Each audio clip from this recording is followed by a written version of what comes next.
हे राम।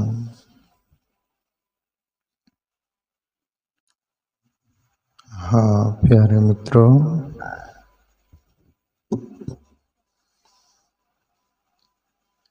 कबीर साहब का दुआ है एक,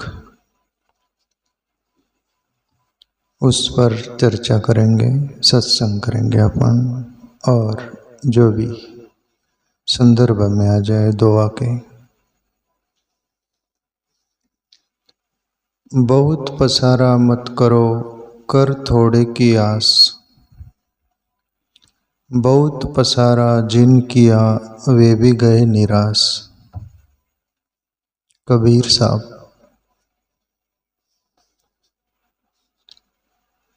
प्यारे मित्रों, कबीर साहब, संत कबीर, उन्होंने अनुभव किया, जन्म जन्म का अनुभव लेकर हमारे सामने ये बात रखी। उन्होंने अनुभव करके रखी और हमारा अनुभव हुआ नहीं, इसलिए हम पसारे में लगे हुए हैं। वो पसारे से बाहर आ गए कि ये मामला समाप्त होने वाला नहीं। मनुष्य की प्रवृत्ति ऐसी है ना,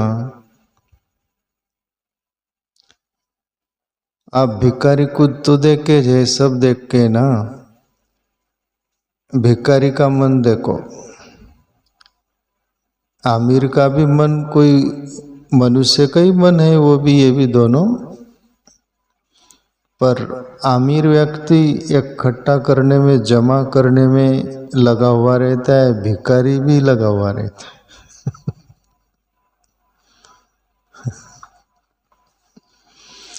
बीच में 2-4 साल 5 साल पहले मैं न्यूज पर देखा था, कर्नाटका साइड, साउथ में, दक्षिण में, एक भिखारन बुड्ढी भीख मांगती थी फुटपाथ पर। उसके 2-4 रूम पैसे भर रखी थी, सिक्के और जो नोट होती है वो सब ऐसे मिलाकर।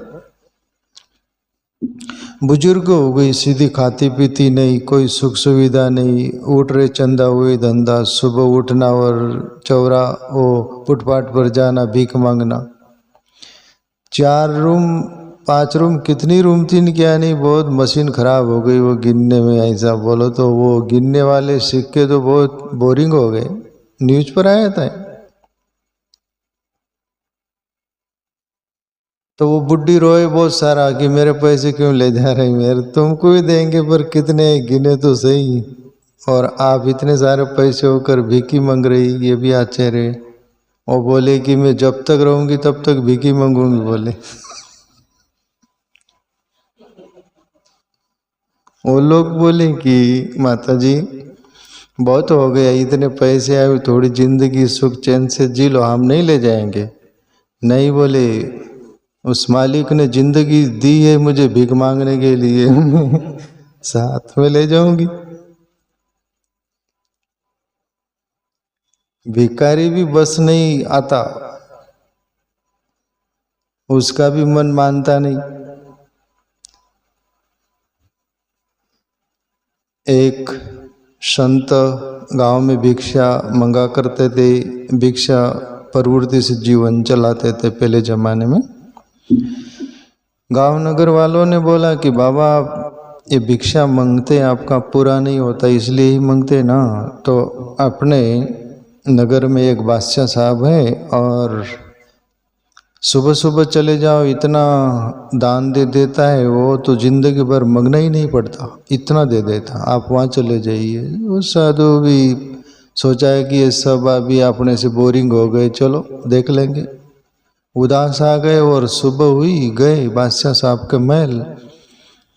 वहाँ जाकर सिपाहियों नौकरों से, जो भी मंत्री संतरी से बोले बादशाह साहब कहाँ, बोले मस्जिद में अल्लाह ताला से दुआ मांगने गए। तब वो जो साधु थे, वो बोले कि वो कब आते क्या नहीं आते, अपनी मस्जिद चले जाए। गए तो वो बादशाह साहब अल्लाह ताला से मस्जिद में नमाज पढ़ के दुआ मांग रहा था। हे अल्लाह ताला, हे मालिक, मुझे इतना धन तो दिया है बहुत सारा, पर वो बहुत कम गिर रहा है।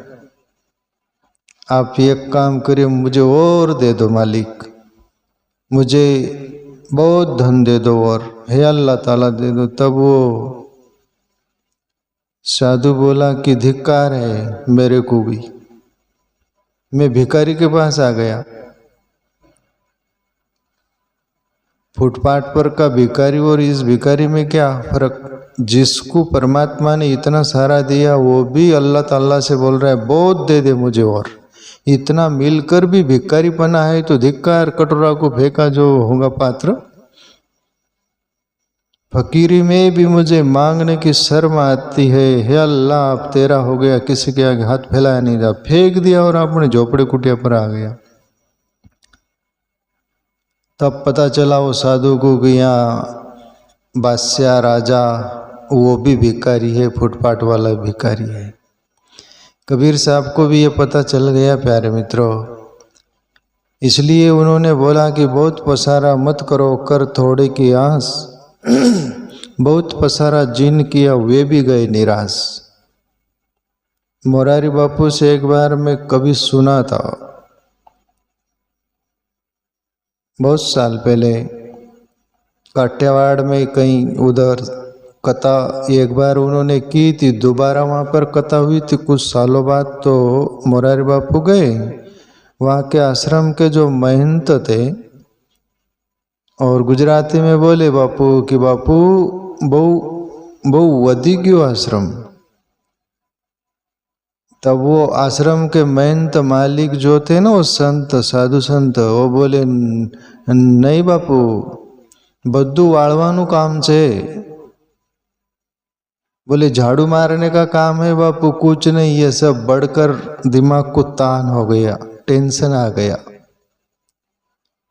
साधु भी साधु बनता है हरि भजने के लिए, वो भी पसारा इतना करता है कि दुनिया में एक नंबर में ही साधु आ जाऊं।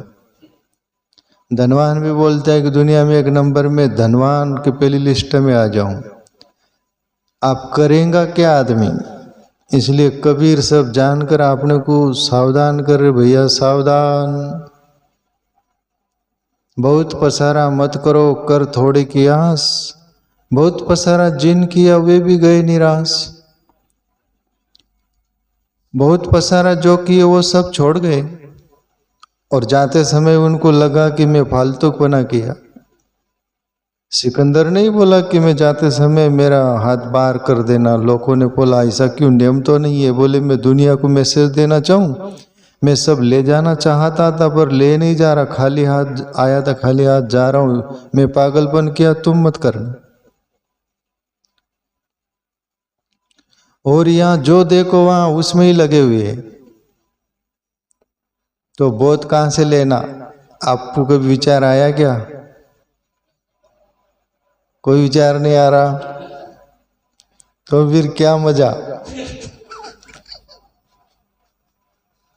जिंदगी में, फिर क्या। मैं एक कहानी बोलूं, मैं कहानी पढ़ा था स्वामी राम सुखदास जी से, ब्रह्मलीन स्वामी राम सुखदास जी बड़े अच्छे संत, मैंने देखा है निकट से उनको। वो बोले कि एक शहर में 4 साधु आए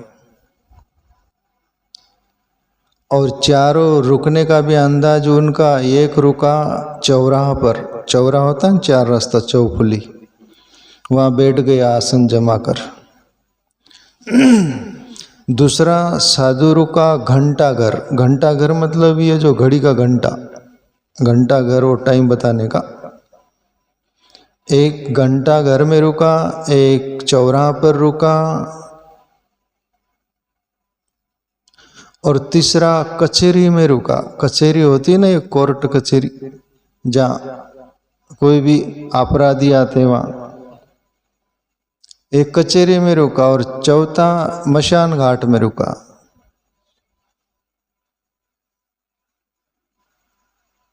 फिर बारी बारी से लोग पूछते, वो चौरा वाले चौपुली पर बैठा था, उसको बोले बाबा क्या यही जगह चुनी आपने?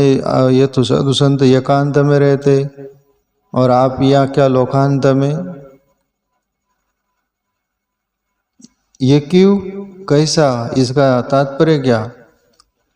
तब वो साधु बोले कि देखो भाई मुझे ये जगह पसंद आई। बोले वार्ड तो मेजर वाली बात, क्या मामला क्या है आखिर? वो साधु बोले कि देखो मैं बैठा रहता हूँ यहाँ 24 घंटे रहता हूँ ना, मैं देखते रहता हूँ चारों रास्ते से चारों ओर लोग भागते। बोले इतने भागते कि मैं रोकता हूँ, भैया रुकिए, वो बोलते हमको टाइम नहीं। चारों तरफ भाग रहे उनको सबको रोकता हूँ, रुको, वो बोले हमको 1 सेकंड का टाइम नहीं। तब मैं सोचता हूँ कि इनको 1 सेकंड का टाइम नहीं, मिनट का नहीं, घंटे का नहीं, कोई टाइम नहीं, तो ये सच्चा टाइम किधर मिल रहा है? मैं देख रहा हूँ गए वो वापस आ रहे और जा रहे, किसका पूरा नहीं हो रहा है, कोई मंजिल तक नहीं पहुंच रहा। तो मैं जंगल में न जाते हुए यहीं बैठूंगा और देखूंगा कि जिंदगी यहीं ठीक है। हे मन, मेरे मन को खुद को बोलूंगा ये दुनिया सब भाग रही, किसका पूरा नहीं हो रहा, तेरा भी नहीं होगा, इसलिए तू हरि भजन कर ले। मैं यहाँ बैठकर हरि भजन बहुत करता हूँ। बोलिए दुनिया को देखकर वैराग्य आता मेरे को। जंगल में चला जाऊंगा तो वहाँ और ऐसा आएगा कि दुनिया क्या कर रही, इसलिए मेरे लिए ये सही जगह है।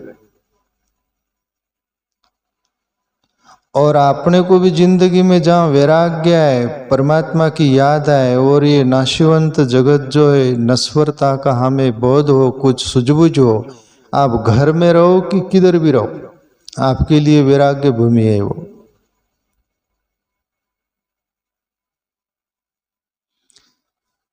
आगे बढ़े, दूसरे साधु से बोले जो घंटा घर में रुका हुआ था, घड़ी घंटा वाला, टाइम वाला, बाबा ये घंटा घर में आप कैसे, क्या जंगल में रहना चाहिए आपको? बोले नहीं ये अच्छा लग रहा है। बोले मामला क्या, राज क्या? बोले राज ये है, ये घड़ी सेकंड काटा चलता है, मिनट काटा चलता है, घंटा काटा चलता है, 12 पे आकर रुक जाता है, वो हाथ जोड़ देता है, जवाब देता है, बोले इसके आगे मैं नहीं बढ़ सकता, इसके आगे मेरे पास कोई समय नहीं, यहाँ तक हूँ। 12 से घूमता 12 पर आता है वो, 12 के आगे कहीं जाता नहीं वो।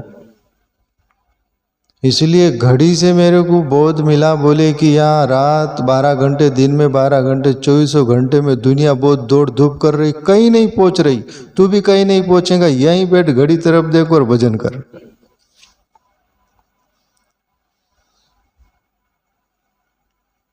बोले इसलिए मुझे यहाँ पर अच्छा लगता है।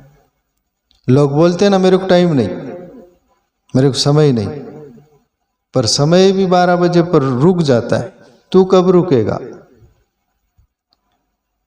वहां से तीसरे साधु पास गए, कचेरी वाला, वो जो अपराधी लोग आते उनको देखते रहते थे, वो सब कुछ, वो जज वगैरह जो सब चलता है ना वो कचेरी में।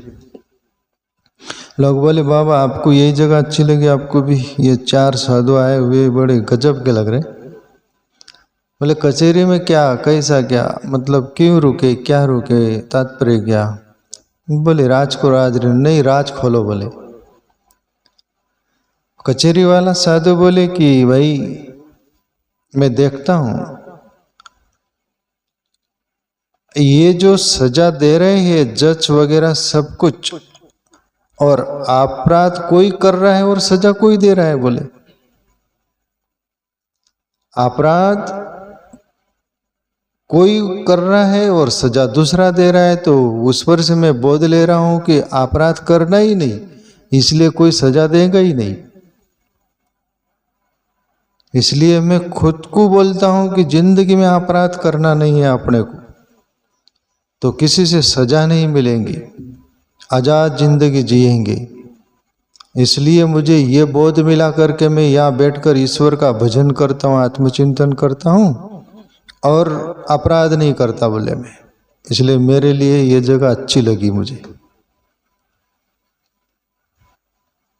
परमात्मा कहीं भी हो तुम याद आए बस, और वैराग्य आए, तुम्हारे लिए वो सब कुछ महत्वपूर्ण भूमि है, जगह है। फिर लोकांत होगी एकांत। चौथा, मशान घाट वाले के पास गए, मरघट।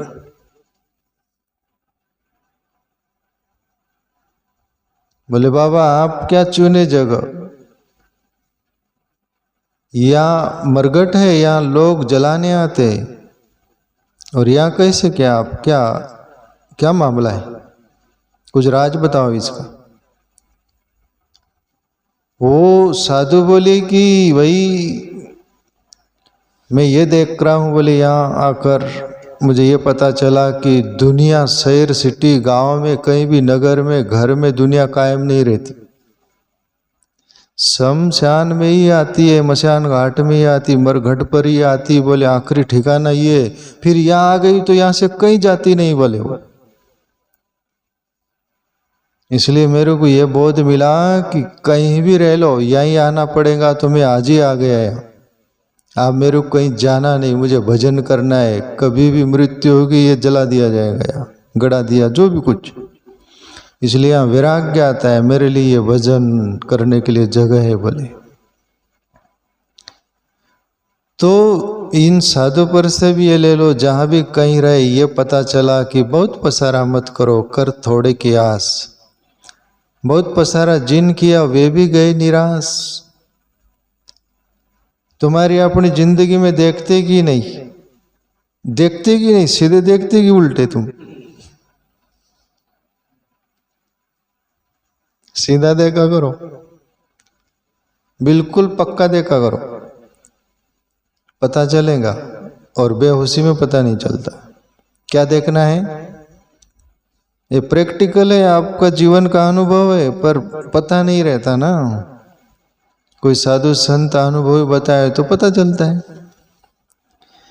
आपने आज तक जो भी काम किया, जो कर रहे हो काम, आपको वो महसूस होता है कि नहीं कि ये पूरा करके बिल्कुल निश्चिंत हो जाएंगे अपन? बोलो बोलो।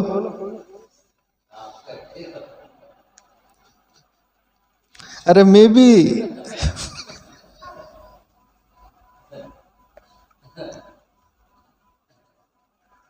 पर मुझे होश रहता है, मैं बोलता हूँ खुद को, किसका पूरा हुआ या तेरा होगा, क्यों पागलपन। इसलिए मैं थोड़ा हो रहता हूँ, होश में रहता हूँ, पर आप लोग ज़्यादा बेहोश रहते हैं। तो मेरे पर से अंदाजा लगा लेना, आज किसी का पूरा नहीं हुआ और तुम पूरा करने के लिए दौड़ रहे। ये जगत अपूर्ण है, परमात्मा ही पूर्ण है। अपूर्ण में पूर्ण खोज रहे तुम, इसलिए पूरा नहीं होगा। इसलिए घुमा फिरा कर कबीर साहब बार बार यही इशारा कर रहे कि भैया जस्ट हियर एंड नाउ, बस वर्तमान में जिंदगी है अभी, उसको संभाल लो।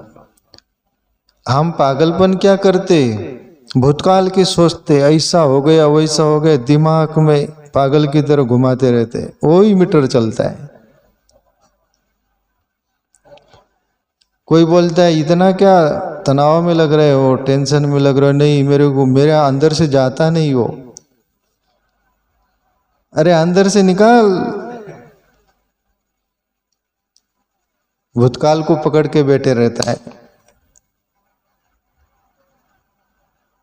जो चला गया ना पिट के पीछे, वो कभी वापस नहीं आता, उसको क्यों बांध के पकड़ के रखे। ये विकृति है, पागलपन है। जिंदगी में भूतकाल जो बीत गया उसको छोड़ दो। जैसे अपन छोटे बच्चे थे, आप बोलोगे कि मैं छोटा बच्चा था, अब मैं छोटा बच्चा क्यों नहीं, छोटा ही बच्चा रहना चाहूंगा मैं, ये नहीं चाहिए मुझे। ऐसा हो सकता है? इम्पॉसिबल। भूतकाल का फिर बीच में छोड़ देते हैं ना, आगे छलांग मार जाते हैं।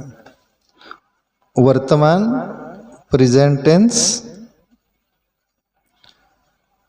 आगे मेरा क्या होगा, पीछे जो हुआ वही आगे होगा। तुलसी भरोसे राम के निर्भय हो के सोए, आन होनी होती नहीं, होनी हो सो होए, फिर क्यों पागलपन। जो होनी है ना वो होगी, नहीं होनी है नहीं होगी, पर वर्तमान तेरे पास में, उसको संभालना।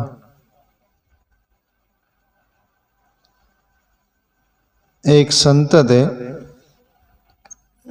कहीं रुके थे, खुद ब खुद खाना बना रहे थे, भोजन रोटी बना रहे थे। तवे पर एक रोटी सिक गई और खाने लग गए। एक आदमी बुद्धि चातुर्य से भरा हुआ वो देख रहा था वो संत को। ऐसी 7 फुल्का बनाया संत और 7 खा गए। सामान जो भी कुछ हो गया वो साफ कर रहे थे, धो रहे थे। तब वो आदमी बुद्धिमान आया पास में, संतों को बड़े ऐसे देख रहा। वाह साधु वाह,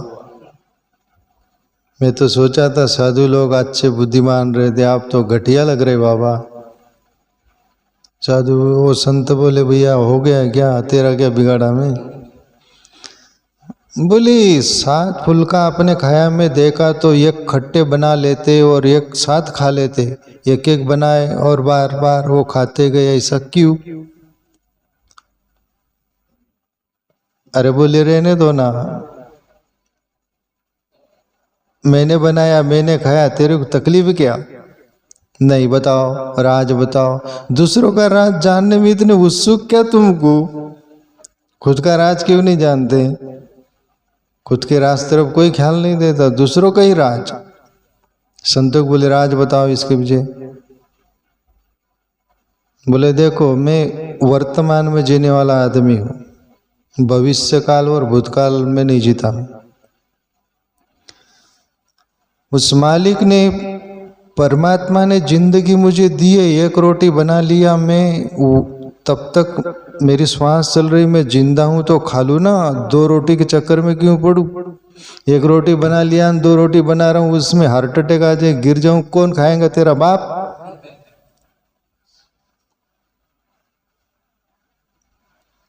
और ईश्वर ने मुझे समय देता गया 7 फुल्का तक, तो मैं 7 खा लिया। वर्तमान में मैं जीता हूं। तो कहने का तात्पर्य वर्तमान में जिए प्यारे मित्रों, न भूतकाल की सोचो न भविष्य काल की सोचो।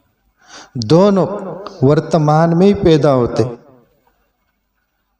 जिसका वर्तमान सद गया उसका भूतकाल भी सद गया और भविष्य काल भी सद गया। तो अभी जीवन है उसको साध लो।